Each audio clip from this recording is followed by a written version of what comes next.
think we're recording here. So, I had a really good intro here. I don't know what happened to it. I guess the file got corrupted somehow or another in my GoPro. But what it basically said was, I've got to go back to work and I'm going to bring you with me. There's been some questions about what do I do for a living. Some of you know and some of you don't, but I'm going to spill the beans tonight and I'm going to make a paramotor trip back to my job. So here we go. I wanted to show you my little setup here for my Buzz Z5. This is my free flight glider. I mainly use it for free flying. I did my last SIV on it, and something has happened over the last 2 or 3 months. Since January, I've lost 33 pounds. So I was already kind of toward the middle on this glider. This is a large size, but now when I free fly it, I'm like way below the middle, which is not where I like to be. Still within the range, still safe. It's just different flying qualities, and I keep it in this tube bag because I usually keep it folded up in my harness. So I'm gonna sell this glider. It's been a great glider. I've flown it for just over a season now, maybe 60-70 hours on it. Oh, here comes Mike, a local. Get this sucker spread out. But with a motor, I'll be loaded correctly on this. That's what happens if you don't horseshoe it enough. The tips will pull up before the center of the glider. That's the whole reason for laying it out in the horseshoe shape, is so that the center comes up first and then the tips. The more of an aspect ratio that you have, the more of a deal that is. There's never anything wrong with a good double check. What do you say, man? You been all right? Yeah, it's my new truck. Mike, I'm fitting to go to it, man. Going on a little cross-country run. Back to work, I think. Yeah, the day's not finished, unfortunately. I think I'm ready to rock. I apologize in advance. This flight is going to be entirely into the sun, I'm afraid. Clear prop.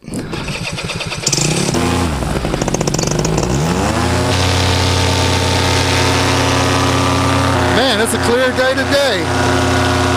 Holy wow, really weird to feel the controls on this glider versus my other one.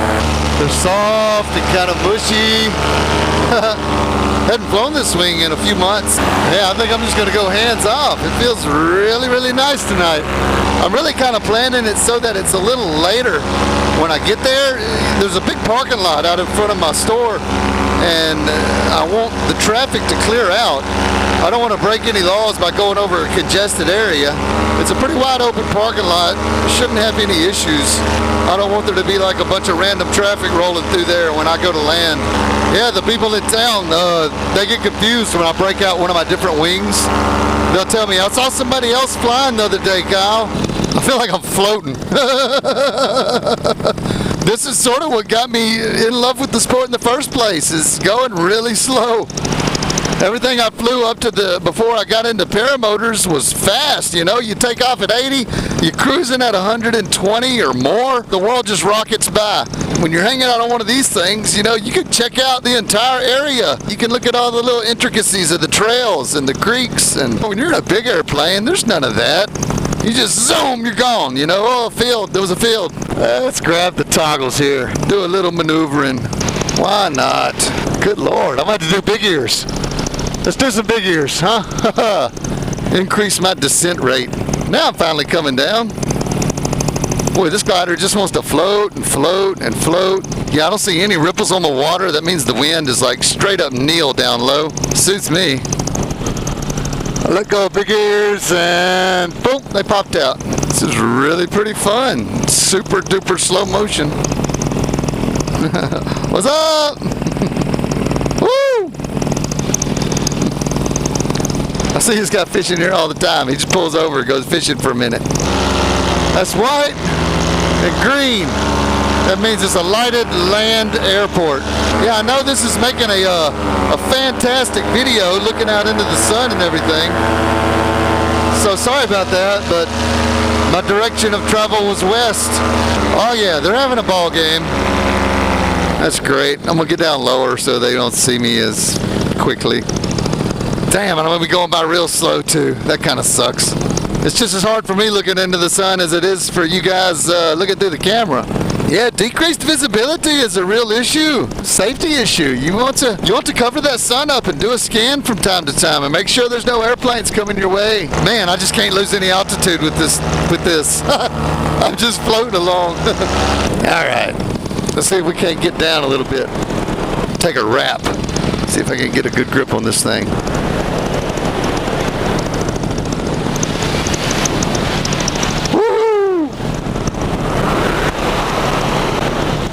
Wing overs. So fun.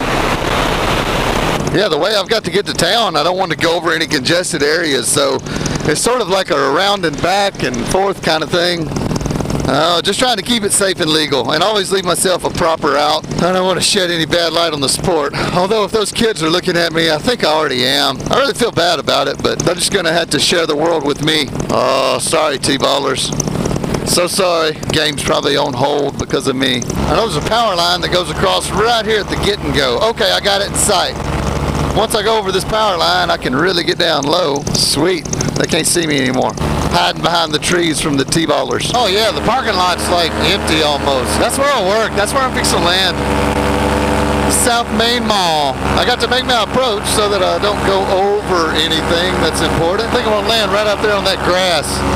Always pick grass if it's available. I think I'm just gonna cross the road right here and set up. It's almost no movement to the wind, so I'm not sweating that at all. Don't want to go over anybody.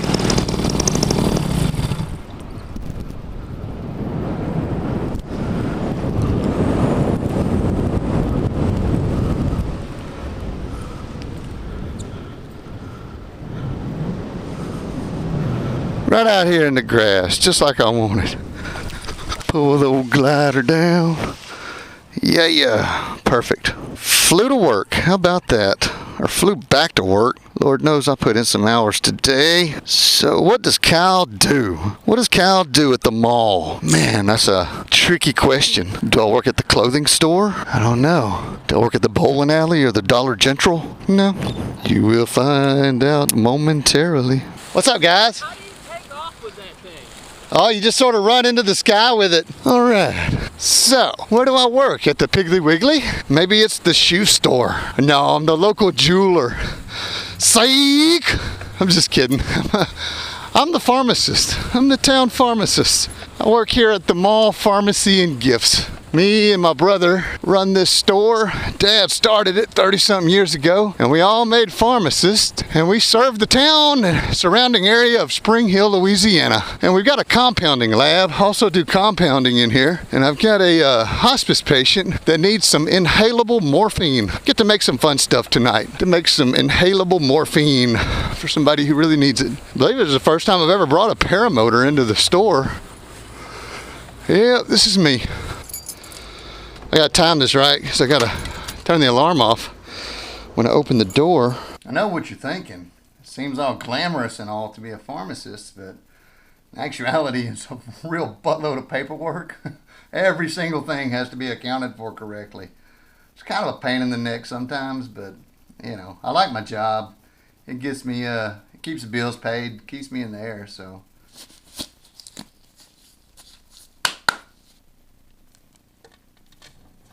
All right, now for the good stuff. I'm gonna weigh out a half a gram of morphine here. The real deal, boys and girls. Fun stuff, huh? I don't know. They don't let me take it. I just make drugs with it. This is what being a mad scientist is really like. Add a little, take a little away. Add a little, take a little away. In case you ever wondered, that's what a half a gram of pure morphine looks like. Yep, just like flour. Load up the capsule machine here. In case you didn't know, this is a Janssen capsule machine. I may be mistaken. It may be the only item that is regulated by the DEA, just like they regulate drugs, is a capsule making machine. They got you got to register them just like you do anything else. It's pretty neat. Yeah, Mr. Janssen, he was a pharmacist and a machinist apparently, just like me. Maybe I could invent something one day. Wish I could take credit for these morphine inhalation capsules, but I really can't. Someone far older than me thought these things up. Got the machine set for number 3 size. This groovy little toy. Takes all the tops off at once. Grabs the bottoms, take off the tops. We take what's called a powder dam. Put that on. Trade secrets here. Don't tell your friends. Before we go adding the morphine, we want to take a partial amount of our secret ingredient here. Alright, so we're going to give that a little stir there. Some of my magic ingredient here. And this stuff has a color to it, bright red color. What I use this for is to determine the content uniformity of my final product. Put a little pinch of red in there. It's actually B12, cyanocobalamin. Good stuff. It turns everything a shade of pink. It's safe to inhale. So we grind that up in there, and when everything's pink, you know that the morphine is uniformly distributed throughout the entire product. This is what it's really like. You gotta have good forearms to be a pharmacist. Toss a little more of this in here. This is called geometric dilution. This is called trituration. In case you wanted a lesson in pharmacy, why don't we just do that? I got a bad habit of teaching everywhere I go. I've been teaching pharmacy for 12 years now, so I get in kind of a gear, like a teaching mode. You've probably seen it come out in my paramotor videos, where I'm constantly teaching about every little thing that I do. Just a habit of mine. You're going to be watching my videos, you might as well get used to it. Alright, now ready to add the rest of that. Okay. Now, I'll be able to see the morphine, so I'll be able to tell precisely when it's all mixed up. And that would pass what we call the content uniformity test. You're probably wondering why the respirator's hanging around my neck.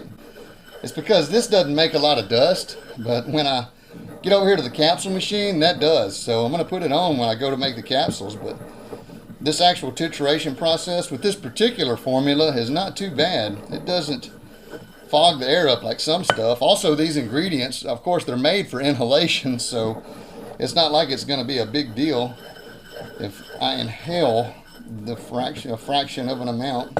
I mean, yeah, I know it's morphine. I'm not going to get high off of it. I promise. There's not enough there to do that. Scrape the edge of this. Should have done this before I left work, but had to go fly. Yeah, welcome to the sickness.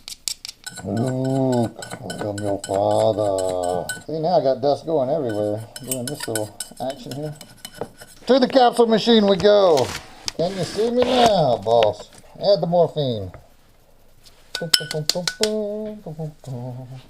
gonna give it a final check. Make sure all my color looks good. And it does.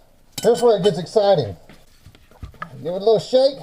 And you bring it down in there. Give it a little shake. Alright. This tool is called a tamper. Some of you pipe smokers may be familiar with a tamper. That's what you tamp with.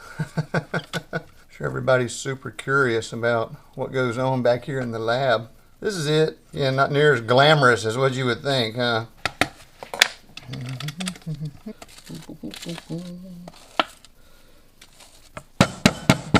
The whole game here is to get all the drugs inside all the capsules. So that's what we're going to do. I'll have it all in there when I'm done. Alright, take off this powder dam. Push it down. Like baking a cake, right? Except it's a morphine cake. And you don't eat it, you breathe it. It looks like I got more out of the capsules than I got in them, but I swear there's some drugs in there. Oh, I'm just kidding. Now we put the caps together. And this is a feely, touchy part of the process. You gotta get all the bottoms inside all the tops at the same time without crushing them. Take this stinking mask off. Can't breathe in that thing. Come on. There we go. And then slowly pick them up, turn them over, and there you have it, ladies and gentlemen. 100 capsules. Morphine for inhalation. This is called pozolocking. Push them down so that so they don't come undone in the bottle. And I'm going to give them a good visual check. Make sure every one of them is down and even. Oh yeah, that's nice. Throw all the dishes in the sink here. I got some really great girls that'll wash them for me tomorrow. Clean rag. This is called polishing the capsules. Dump them out onto this rag. For some reason, that's one of these oddball fears of mine, is that I'm going to get held up at a drug checkpoint because they will actually smell drugs on my clothing. Anyway, enough of that. Okay, I got all these things polished. Now I just need to label up a bottle and get them in. So that's it, y'all. I'm going to finish my job here, call my wife, tell her to come get me and bring the truck, and I'm good. That was a fun little evening. I'm glad you got to spend it with me. So, there it is, guys. This is what I do. I'm really gonna go home for good this time. It's been a hell of a day. So, Kyle out.